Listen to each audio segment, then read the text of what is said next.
Hi friends. நம்ம வந்துட்டு இந்த சேனலில் வீடியோ போட்டே ரொம்ப நாள் ஆச்சு.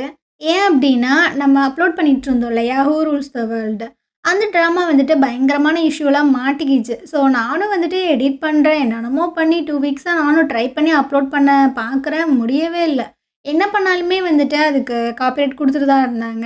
ஸோ ஒரு கட்டத்தில் என்னால் முடியல, அதனால தான் ஃபுல்லாக ஸ்டாப் பண்ணிட்டேன். கொஞ்சம் நாள் வந்து நம்ம டைம் எடுத்துகிட்டு அதுக்கப்புறம் வேறு ஒரு ட்ராமா வந்து அப்லோட் பண்ணலாம் அப்படின்னு. ஆனால் டெய்லியுமே பார்த்தீங்கன்னா எனக்கு கமெண்ட் வந்துக்கிட்டே இருக்கும். ஏன் அந்த ட்ராமாவை நீங்கள் அப்லோட் பண்ணல, பண்ணுங்க அப்படின்னு. அதை பார்க்கும்போது எனக்கு உண்மைக்குமே ரொம்ப கஷ்டமாக தான் இருந்தது. இந்த ட்ராமாவுக்கு பார்த்தீங்கன்னா நான் ஆல்மோஸ்ட் வாய்ஸ் ஓவர்லாம் கொடுத்து பாதி வரைக்கும் நான் ஃபுல்லாமே எடிட் பண்ணி வச்சிட்டேன். இருந்தாலுமே அப்லோட் பண்ண முடியல அப்படின்றத நினைக்கும் போது எனக்கு ரொம்ப வருத்தமாக தான் இருந்தது. ஸோ நீங்களுமே என்னோடய நிலைமையை புரிஞ்சுப்பீங்கன்னு நினைக்கிறேன். அதுக்கு பதிலாக நம்ம வந்துட்டு வேறு ஒரு சைனீஸ் ட்ராமா வந்துட்டு பார்க்கலாம். இந்த ட்ராமா உங்களுக்கு பிடிக்கும் அப்படின்றத நான் நம்புகிறேன். சரி, வாங்க நம்ம ட்ராமாக்குள்ளே போயிடலாம். ட்ராமாவோட ஓப்பனிங் சீனில் நம்ம ஹீரோனை தான் காட்டுறாங்க. இப்போ பார்த்தீங்கன்னா பயங்கரமாக குக் பண்ணி வைக்கிறா. ஸோ குக் பண்ணி வச்சுட்டு அவங்க ஹஸ்பண்ட் கிட்டே போயிட்டு சொல்லிட்டு இருக்கா, ஹனி நான் குக் பண்ணி வச்சுருக்கேன், நீங்கள் சாப்பிட்டுட்டு கிளம்புங்க, நான் தூங்க போகிறேன் அப்படின்ட்டு அவள் தூங்க போயிடுறா. ஸோ அந்த ஹஸ்பண்ட் பார்த்தீங்கன்னா அவனோட ஃபேஸை இப்போதைக்கு காட்டலை. அவன் பார்த்தீங்கன்னா பயங்கரமாக ரெடியாகி அப்புறம் காசெல்லாம் வச்சுட்டு அங்கேருந்து போயிட்டுருக்கான். போகும்போது நீ வந்து வென்சுவை பிக்கப் பண்ணிக்கோ அப்படின்னு. அவளும் ஓகே ஹனி அப்படின்ற மாதிரி சொல்லிட்டு இருக்கா. இதுக்கப்புறமா அந்த வென்சுவை தான் காட்டுறாங்க. இவ பார்த்தீங்கன்னா ஒரு மேரேஜுக்கு தான் வந்திருக்கா. அதாவது இவளோட எக்ஸ் பாய் ஃப்ரெண்டுக்கு வந்து கல்யாணம் ஆகிட்டுருக்கு. அதுக்குள்ளே தான் அவள் பார்த்தீங்கன்னா என்டர் ஆகிட்டு இருக்கா. அங்கே இருக்கிற வாண்டுங்கெல்லாம் ஒரு மாதிரி பார்க்குதுங்க, எது இந்த ஆன்ட்டியா அப்படின்னு. எக்ஸை கல்யாணம் பண்ணிக்க போகிற அந்த பொண்ணு பார்த்தீங்கன்னா சண்டை போட்டுட்ருக்கா. ஐயோ, உன்னோட எக்ஸ் எப்படியா இங்கே வருவான்னு சொல்கிற, இது என்னோட கல்யாணம், அவள் ஏதாவது ஒரு விஷயங்களை பண்ணிட்டானா என்ன பண்ணுறது அப்படின்னு. அப்போல்லாம் அவள் பண்ண மாட்டா அப்படின்ற மாதிரி பேசிகிட்டு இருக்கும்போதே வென்சு பார்த்தீங்கன்னா வந்துடுறாங்க. அங்கே பாருடா அவன் ஆள் வந்துட்டு அப்படின்னு அந்த பொண்ணு சொல்கிறா. ஸோ இவரும் பார்த்தீங்கன்னா எந்திரிக்கிறாரா, நான் அவங்ககிட்ட கொஞ்சம் பேசணும், வெளியே வா அப்படின்னு. அந்த பொண்ணு பார்த்தீங்கன்னா ஒரு மாதிரி கடுப்பாயிட்டு இருக்கா, கல்யாண பொண்ணு. ஸோ இவங்க 2 பேரும் அப்படியே தனியாக வந்து பேசிகிட்டு இருக்காங்க.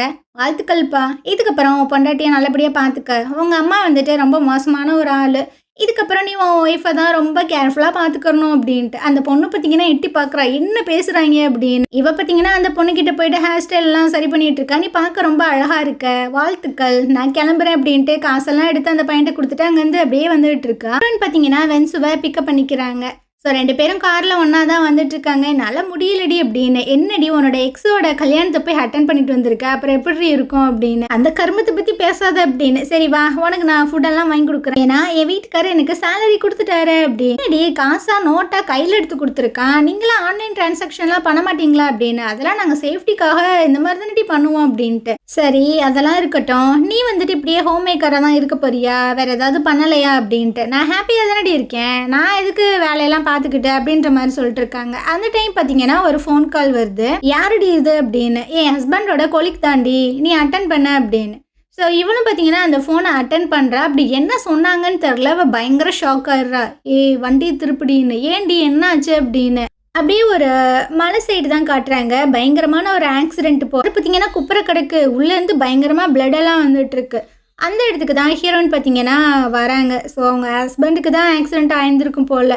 ஸோ அவளுக்கு பார்த்தீங்கன்னா ஒரு மாதிரியா இருக்குது, ஒரு மாதிரி ஷிவர் ஆகுறா. அவங்க ஹஸ்பண்டை பார்த்தீங்கன்னா அப்படியே அந்த ஸ்ட்ரக்சரில் வச்சு தான் தூக்கிட்டு போகிறானுங்க. கடைசி வரைக்கும் அவரோட ஃபேஸை பார்த்தீங்கன்னா காட்டவே இல்லை. இதுக்கப்புறம் அந்த ஆளுக்கு பார்த்தீங்கன்னா ஃபியூனரல் தான் நடந்துகிட்டு இருக்கு. இவர் ஒர்க் பண்ணியிருந்திருப்பார்ல அந்த கம்பெனியோட சேர்மன் பார்த்தீங்கன்னா நம்ம ஹீரோனுக்கு வந்துட்டு கையெல்லாம் கொடுக்க வராரு. ஆனால் அவள் சிலையாட்டம் நின்றுட்டு இருக்கு. அவரோட பேர் பார்த்தீங்கன்னா ஃபெங்கு. ஸோ ஒருத்தவங்களும் பார்த்தீங்கன்னா அவளுக்கு ஒரு மாதிரி பார்த்துட்டு மற்ற ஃபேமிலி மெம்பர்ஸ்க்கு தான் கையெல்லாம் கொடுத்துட்டு போயிட்டுருக்காங்க. அப்படியே வெளியே வராங்க. இந்த ஆக்சிடெண்ட்டை பற்றி தான் பேசிகிட்டு இருக்காங்க. அவனோட ஃபேஸ் வந்துட்டு ரொம்பவே டேமேஜாக இருந்ததுப்பா, அவன் தான் அப்படின்ற விஷயங்களை கண்டே பிடிக்க முடியல, அப்படி இப்படின்லாம் பேசிகிட்டு இருக்காங்க. இது அந்த ஃபெங்கு பார்த்தீங்கன்னா ஒரு மாதிரி கேட்குறாரு. இதுக்கப்புறம் நம்ம ஹீரோயின் அப்புறம் அந்த ஃபேமிலி மெம்பர்ஸ் எல்லாரும் பார்த்தீங்கன்னா ரிட்டன் வீட்டுக்கு வராங்க. அந்த டைமு அந்த ஹஸ்பண்டோட அதாவது மாமியார் இருக்குல்ல, அது பார்த்தீங்கன்னா மயக்கம் போட்டே விழுந்துருது. இவளுக்கும் பார்த்தீங்கன்னா என்ன பண்ணுறதுன்னு தெரில, அவங்கள போய் தூக்கி கூட விட மாட்டா, ஒரு மாதிரி அதிர்ச்சியில் தான் இருக்கா. இந்த விஷயங்கள் எல்லாத்தையுமே முடிச்சுட்டு நம்ம ஹீரோயின் அப்புறம் அவங்க 3 ஃப்ரெண்ட்ஸ் பார்த்தீங்கன்னா வீட்டுக்கு வந்துட்டு இருக்காங்க. அங்கே சில ரவுடி பசங்கள்லாம் நின்றுட்டு இருக்காங்க. ஏமா நீ தான் ரூஹனா அப்படின்னு. இவங்களும் பார்க்குறாங்க. ஆமாம் நீங்கள் யார்? நாங்கள் யாரா, உன் புருஷன் என்கிட்ட தாம்மா காசு வந்து கடனாக வாங்கியிருக்காரு அப்படின்னு. அப்போ அந்த வென்ஷு வந்து சொல்லிட்டு இருக்கா, அவள் ஹஸ்பண்ட் வந்துட்டு இறந்து போயிட்டாரு, அந்த விஷயங்கள் உனக்கு தெரியுமா தெரியாதா அப்படின்னு. ஓ, நியூஸை பார்த்து தெரிஞ்சுக்கிட்டோம், அவன் செத்து போயிட்டா என்ன, அவள் ஒய்ஃப் இருக்கால, அவளை தர சொல்லுங்க அப்படின்னு. அந்த ஃப்ரெண்டுக்காரன் ஒருத்தவன் இருப்பான். அவன் பேர் வந்துட்டு யான். அவன் பார்த்தீங்கன்னா சண்டைக்கு போயிட்டுருக்கான். அவர் வந்து கடன் வாங்கினாரு அப்படின்றதுக்கான ப்ரூஃப் இருக்கா? இருக்கு. நான் ஏன் உங்ககிட்ட கட்டணும்? நீ யாரு? நீ போ. நான் உங்ககிட்ட பேசிக்கிறேன் அப்படின்ற மாதிரிலாம் சொல்கிறாங்க. இந்த ஃப்ரெண்ட்ஸ் எல்லாரும் பார்த்தீங்கன்னா சண்டைக்கு போயிட்டுருக்காங்க. எப்படா நீ இந்த மாதிரிலாம் பேசுவேன் அப்படி இப்படி. இந்த டைம் ஹீரோனோட ஃபோன் பார்த்தீங்கன்னா ரிங் ஆகுது. ஸோ வென்சு பார்த்தீங்கன்னா அந்த ஃபோன் எடுத்து கொடுக்குறாங்க. இவளும் அட்டன் பண்ணுறா. ஒரு கொரியர் பையன் தான் ஃபோன் பேசிட்டே வந்துட்டு இருக்கா. மேடம் உங்கள் வீடு எங்கே இருக்குது? நீங்கள் எங்கே இருக்கீங்க? ஆக்சுவலாக இவங்களை கிராஸ் பண்ணி தான் அவன் போயிட்டுருக்கான். ஸோ இவனு பார்க்குறான், என்ன எல்லாரும் அமைதியாக இருக்காங்க, ஏமா நீ தான் அந்த ஹீரோயினா அப்படின்னு. ஆமாம், என்ன விஷயம், என்ன பார்சல் வந்திருக்கு, கோர்ட்லேருந்து உங்களுக்கு ஒரு ஆர்டர் வந்திருக்கு அப்படின்னு. எது கோர்ட் அப்படின்ட்டு இவ்வளோ அதை வாங்கி சைன் பண்ணிட்டு இருக்கா. அப்புறம் இந்த பர்சனை தெரியுமா அப்படின்ட்டு ஹீரோயினோட ஹஸ்பண்ட் வந்துட்டு கேட்குறாங்க. ஒரு மாதிரி பார்க்குறா. அவங்களுக்கும் உங்களுக்கும் ஒரே அட்ரஸாக தான் இருந்தது, அதான் நான் கன்ஃபியூஸ் ஆகிட்டேன். ஆனால் ஃபோன் பண்ணால் யாருமே எடுக்க மாட்டாங்க அப்படின்ட்டு. ஏன் என்னாச்சு அப்படின்ற மாதிரி கேட்கும்போது அவருக்குமே கோர்ட்லேருந்து தான் ஒரு பார்சல் வந்திருக்குன்ட்டு. அந்த பார்சலை பார்த்தீங்கன்னா சைன் பண்ணி வாங்கி பார்த்தா அவர் வந்துட்டு இவளோட ஐடி ப்ரூஃபெல்லாம் வச்சு நிறைய லோனெல்லாம் வாங்கியிருப்பார் போல். லோனை ஒழுங்காக கட்டலை அப்படின்றதுக்காக தான் இவளோட பேருக்கு வந்து சம்மன்லாம் அமுச்சு வச்சுருக்காங்க. இதை பார்த்தோன்னே அவளுக்கு பயங்கர ஷாக்கிங்கு. இதுக்கப்புறம் அந்த டாக்குமெண்ட்ஸ் எல்லாத்தையுமே அவங்க ஃப்ரெண்ட்ஸ் வச்சு பார்த்துட்ருக்காங்க. ஹீரோனோட ஐடியை வச்சு தான் இவன் இந்த லோனெல்லாம் வாங்கியிருக்கான். ஆனால் அவன் செத்து போனதுக்கப்புறம் எப்படி இவ கட்டுவா? அவளுக்கே தெரியாமல் இது நடந்திருக்கு அப்படின்னு. அப்போது யானோட ஒய்ஃப் வந்து கேட்குறாங்க, இந்த மாதிரி அவர் கடன் வாங்கியிருக்காரு அப்படின்ற விஷயங்கள் இவளுக்கு தெரியாதா? அந்த காசை வந்துட்டு எங்கே வச்சிருக்காருன்னு தெரியாதா அப்படின்னு. இவங்களுக்குமே என்ன சொல்கிறதுன்னு தெரில. வென்சு பார்த்தீங்கன்னா உள்ளே வந்துட்டு இருக்கா. இந்த ஃபோனை தூக்கி போடாமல் என்னத்தை நோண்டிகிட்டு இருக்க? அந்த ஃபோனில் தான் ஒரு மண்ணுமே இல்லையே, எல்லாத்தையுமே அவன் டெலிட் பண்ணி வச்சுருக்கான். அவனோட ஐடியில் வந்துட்டு லோன் வாங்கி வச்சுருக்கான், ஒன்று அவன் சீட் பண்ணியிருக்கான் அப்படி இப்படின்னு. இல்லை அவர் என்கிட்ட பொய் சொல்ல மாட்டார். அப்போ இதெல்லாம் என்ன அப்படின்ட்டு பார்த்தீங்கன்னா பயங்கரமாக கத்திக்கிட்டு இருக்கா. யாரோ ஸ்கேம் பண்ணியிருக்காங்க, யாரோ இந்த விஷயங்களை செட்டப் பண்ணியிருக்காங்க அப்படின்ற மாதிரி சொல்கிறா. அப்படியாம்மா, சரி இந்த விஷயங்களை இப்போ நீனே பார்த்துக்கோ, நான் போகிறேன் அப்படின்ட்டு இவளுக்கு ரொம்ப டென்ஷன் ஆகி வெளியே வந்து உட்காந்துட்டு இருக்கா. ஸோ எல்லாத்துக்குமே ஒரு மாதிரியாக தான் இருக்குது. மறுநாள் பார்த்தீங்கன்னா நம்ம ஹீரோயின் வந்து அந்த கோர்ட்டுக்கு தான் வந்திருக்கு. இதுக்கப்புறம் அந்த தடிமாடு பசங்க பார்த்தீங்கன்னா நம்ம ஹீரோனை உட்கார வச்சு தான் பேசிகிட்டு இருக்கானுங்க. இந்த மாதிரி உங்கள் ஹஸ்பண்ட் வந்து உங்கள் ஐடி ப்ரூஃபை வச்சு தான் லோனெல்லாம் எடுத்திருக்காரு, நீங்களுமே சைன் பண்ணியிருக்கீங்க, அந்த அமௌண்ட் எல்லாமே உங்கள் அக்கௌண்ட்டில் தான் கிரெடிட் ஆகிருக்கு. ஸோ அவர் இல்லை அப்படின்னா அந்த லோனை நீங்கள் தான் பே பண்ணணும் அப்படி இப்படின்னு. நான் ஒன்றும் எந்த டாக்குமெண்ட்லேயுமே சைன் பண்ணலையே, நான் இதுக்காக பே பண்ணணும் அப்படின்ற மாதிரி ஹீரோயின் வந்து சொல்கிறா. ஸோ இவங்களுக்குமே என்ன சொல்கிறதுன்னு தெரில. அந்த தடிமாடி பையன் பார்த்தீங்கன்னா நம்ம ஹீரோனை வந்து மிரட்டிட்டு இருக்கான். என்னடி இந்த காசெல்லாம் பே பண்ணாமல் தப்பிக்கலான்னு பார்க்குறியா? என்கிட்ட மட்டும் இந்த காசை கொடுக்கலன்னு வச்சுக்கோவேன், நான் உன்னை அப்படியே அழிச்சிடுவேன் அப்படி இப்படின்னு. அப்போ அந்த வக்கீல் வந்து சொல்லிட்டு இருக்காரு, நீங்கள் இந்த மாதிரிலாம் கோர்ட்டுக்கு முன்னாடி பேசுனீங்க, உங்களை தூக்கி உள்ளே வச்சிருவானுங்க, வந்துருங்க அப்படின்னு. இதுக்கப்புறமா வென்சுவை தான் காட்டுறாங்க. இவ பார்த்தீங்கன்னா ஹீரோனுக்கு கால் பண்ணி விஷயம் எப்படி போகுது அப்படின்ற மாதிரி கேட்குறாங்க. ஒன்றும் பிரச்சனை இல்லை, பார்த்துக்கறலாம் அப்படின்னு. இங்கே பாரு, இந்த விஷயங்களுக்கு உனக்கு ஒரு லாயர் தேவை, நான் ஒரு லாயரை பார்த்துருக்கேன், நீ ஃபீஸை பற்றிலாம் கவலைப்படாத, நான் பார்த்துக்கிறேன் அப்படின்ற மாதிரி சொல்லிட்டு ஒரு ஃபோன் நம்பர் அமுச்சு விட்றாங்க. ஆனால் இவ பார்த்தீங்கன்னா அதெல்லாம் கண்டுக்காமல் அங்கேருந்து போகும்போது ஒரு ஃபோன் கால் வருது. நான் தான் வந்துட்டேன்டி அப்படின்னு. இல்லை நான் வந்து கோ பேசுகிறேன், வென்சு வந்துட்டு எனக்கு கால் பண்ணாங்க அப்படின்னு. நீங்களா? ஆனால் எனக்கு வந்துட்டு லாயரை மீட் பண்ணணும், என் சைடு வச்சுக்கணும்னு எனக்கு எந்த ஒரு இன்ட்ரெஸ்ட்டுமே கிடையாது அப்படின்ற மாதிரி சொல்கிறாள். எல்லா விஷயங்களுமே வென்சுட்டு வந்து கேள்விப்பட்டேன். இப்போ நீங்கள் அந்த கோர்ட்டில் தான் இருக்கீங்களாமே, நானுமே அந்த கோர்ட்டுக்கு வெளியே தான் இருக்கேன், நீங்கள் வந்தீங்க அப்படின்னா இதை பற்றி இன்னுமே நம்ம கொஞ்சம் பேசலாம் அப்படின்னு. சரி ஒரு 15 மினிட்ஸ் வந்துட்டு வெயிட் பண்ணுங்க அப்படின்ட்டு இவ பார்த்தீங்கன்னா 15 நிமிஷம் கழிச்சு வந்துட்டு இருக்கா. ஸோ இவனும் பார்த்தீங்கன்னா ஹாரன் அடிக்கிறான். 2 பேரும் பார்த்தீங்கன்னா ஒரு ஹோட்டலுக்கு தான் வந்துட்டு இருக்காங்க. இப்போ பார்த்தீங்கன்னா 1008 கேள்வி கேட்டுட்டு இருக்கா. நீங்கள் வந்துட்டு எந்த வருஷம் வந்து பாஸ்ட் அவுட் ஆனீங்க, எந்த ஸ்கூலில் வந்து படிச்சிங்க, நீங்கள் எந்த கம்பெனியில் ஒர்க் பண்ணுறீங்க, எத்தனை கேஸ் வந்து ஜெயிச்சிங்க அப்படி இப்படின்னு. இவன் பார்த்தீங்கன்னா நான் வேணா என்னோட லைசன்ஸ் எடுத்து காட்டவா, அப்போனாச்சும் நீங்கள் நம்புவீங்களா அப்படின்ட்டு கதவை பார்த்தீங்கன்னா டப்புன்னு அடைச்சிட்டு போயிட்டு இருக்கான். ஸோ இவளுக்கு ஒரு மாதிரியா இருக்குது. கதை ஓப்பன் பண்ணிவிட்டு வாங்க மேடம், சின்னதாக ஒரு லஞ்சு சாப்பிட்டுட்டு அதை பற்றி நம்ம டிஸ்கஸ் பண்ணலாம் அப்படின்ட்டு. ஸோ இவளும் பார்த்தீங்கன்னா வரான். அப்போ வந்துட்டு ஆர்டர்லாம் எடுத்துகிட்டு போகிறாங்க. ஹீரோ வந்துட்டு அந்த டாக்குமெண்ட்ஸை கொடுங்க பார்க்கணும் அப்படின்ற மாதிரி சொல்கிறான். ஸோ இவங்களும் பார்த்தீங்கன்னா அந்த டாக்குமெண்ட்டை எடுத்து கொடுக்கும்போது அவனும் செக் பண்ணி பார்க்க, உங்களோட ஐடி ப்ரூஃபை வச்சு தான் இந்த லோனே வந்து எடுத்திருக்காரு, உங்ககிட்ட உங்களோட பேங்க் கார்டு இல்லையா, ஏன் உங்கள் ஹஸ்பண்ட் வச்சுருந்தாரு அப்படின்னு.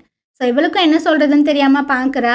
ஆக்சுவலாக நான் வந்துட்டு நிறைய வருஷங்களாக வேலைக்கே போகலை, வீட்டில் தான் இருந்தேன், அதனால அவர் அந்த பேங்க் கார்டை வச்சுருந்தாரு. அவரோட சேலரியில் தான் குடும்பத்தை வந்துட்டு ரன் பண்ணிகிட்டு இருந்தோம். ஸோ அது பத்தலை அப்படின்றனால அவர் வந்துட்டு நிறைய இன்வெஸ்ட்மெண்ட் எல்லாம் பண்ணார், அதனால தான் அந்த லோனை எடுத்திருப்பாருன்னு நினைக்கிறேன் அப்படின்னு. இவ பேசும்போது இவனுக்கு பார்த்தீங்கன்னா இடையில ஃபோன் கால்லாம் வந்துட்டு இருக்கு. ஸோ இவ ஒரு மாதிரி ஆயிட்டு இருக்கா, என்னடா அவன் நம்ம பேசுகிறத கேட்கவே மாட்டானே அப்படின்னு. உங்களுக்கு இவர் வந்துட்டு இந்த மாதிரி லோன் வாங்கியிருக்காரு, அந்த காசு எங்கே இருக்குது அப்படின்ற விஷயங்கள் தெரியாதா அப்படின்ற மாதிரி கேட்கும்போது இவ ஒரு மாதிரி ஆகுறா. எல்லாருமே என்கிட்ட இந்த விஷயங்களை தான் கேட்குறாங்க. எனக்கு தெரியாது, எனக்கு ஒரு விஷயம் கூட தெரியவே தெரியாது அப்படின்னு. இவன் பார்த்தீங்கன்னா ஒரு மாதிரி பார்க்குறான். நான் ஒன்றும் உங்களை சந்தேகப்படலை, சும்மா தான் நான் கேட்டேன் அப்படின்னு. சரி, உங்களோட ஹஸ்பண்ட் வந்துட்டு ஏதாவது சின்ன க்ளூவெல்லாம் விட்டு போனாங்களா? ஏதாவது மெசேஜு, காலு, அப்புறம் அந்த லோனை பற்றின ஏதாவது விஷயம் அப்படின்னு. இவன் பார்த்தீங்கன்னா சைலண்ட்டாக இருக்கா. அவரோட ஃபோன் வந்து ஆக்சிடெண்ட்டில் உடஞ்சிருச்சு அப்படின்னு. ஆனால் மெமரி கார்டை ரெக்கவர் பண்ணலாம்ல அப்படின்னு. ஸோ இவ பார்த்தீங்கன்னா எதுவுமே இல்லை அப்படின்ற மாதிரி சொல்கிறா. எதுவுமே இல்லையா? அப்போனா இது நார்மலான விஷயம் மாதிரி தெரியலையே, என்ன தெரியல அப்படின்ற மாதிரி இவ கேட்க. அவங்க ஹஸ்பண்டுக்கு ஏதாவது அஃபேர் அந்த மாதிரி விஷயங்கள்ன்ட்டு இவ தண்ணி குடிச்சிட்டு இருந்திருப்பா. அந்த டம்ளரத்துக்கு டப்புன்னு வச்சிட்ருக்கா. உடனே ஒரு மாதிரி ஆகிடுறான். இங்கே பாருங்க, அந்த மாதிரிலாம் எதுவுமே கிடையாது, இருக்கிறதுக்கு சான்ஸ் இருக்குல்ல அப்படின்னு. ஸோ இன்னுமே அவள் வெறியாயிடுறா. நான் இங்கே வந்தது இந்த கேஸை பற்றி பேசுறதுக்காக மட்டும்தான். என் புருஷனை பற்றி தப்பாக பேசுறதுக்கு உனக்கு எதுவுமே கிடையாது அப்படின்ட்டு அவள் பார்த்தீங்கன்னா அங்கேருந்து போய்கிட்டே இருக்கா. ஹீரோக்கும் பார்த்தீங்கன்னா என்ன சொல்கிறதுன்னு தெரில. ஸோ அவள் அப்படியே வெளியே வரும்போது இவங்க ஹஸ்பண்டோட ஃபோனுக்கு பார்த்தீங்கன்னா ஒரு ஃபோன் கால் வருது. ஸோ இவனும் ஒரு மாதிரியை பார்த்துட்டு தான் அதை அட்டன் பண்ணுறா. ஏதோ ஒரு ஷாப்புக்கு தான் வர சொல்கிறாங்க. ஓகே அப்படின்ற மாதிரி சொல்கிறா. இதை பார்த்தீங்கன்னா ஏதோ ஒரு பையன் வந்து ஒட்டு கேட்குற மாதிரி இருக்குது. காரில் பார்த்தீங்கன்னா இன்னொரு ஒரு பர்சனுமே இருக்காங்க. இவர் பார்த்தீங்கன்னா இவங்க ஹஸ்பண்ட் ஒர்க் பண்ணுற கம்பெனியில் தான் ஒர்க் பண்ணுறாரு. அந்த ஃபியூனரலுக்கு கூட வந்திருந்திருப்பாரு. எதுக்கு நம்ம ஹீரோயினை வந்துட்டு ஃபாலோ பண்ணுறாரு அப்படின்றது தெரியல. இதுக்கப்புறமா நம்ம வென்சுவை தான் காட்டுறாங்க. இவன் வந்துட்டு ஒரு ஃபினான்ஸ் கம்பெனியில் வந்துட்டு ஒரு பெரிய பொசிஷனில் வந்துட்டு இருக்கா. அப்போது ஹீரோயின் பார்த்தீங்கன்னா ஃபோன் கால் பண்ணுறா. சொல்லுடி, அந்த லாயரை மீட் பண்ணியா அப்படி இப்படின்ட்டு. அந்த லூசு பிடிச்சவனை எங்கடி பிடிச்ச அப்படின்ட்டு இவ பார்த்தீங்கன்னா கனா பெண்ணான்னு திட்டுறா. ஸோ இந்த இடத்துல பார்த்தீங்கன்னா இந்த எபிசோடு முடியுது. நாளைக்கு நம்ம அடுத்த எபிசோட் பார்க்கலாம். இந்த ட்ராமா உங்களுக்கு பிடிச்சிருந்தது அப்படின்னா கண்டிப்பாக நம்ம சேனலுக்கு சப்போர்ட் பண்ணுங்கள். தேங்க்யூ.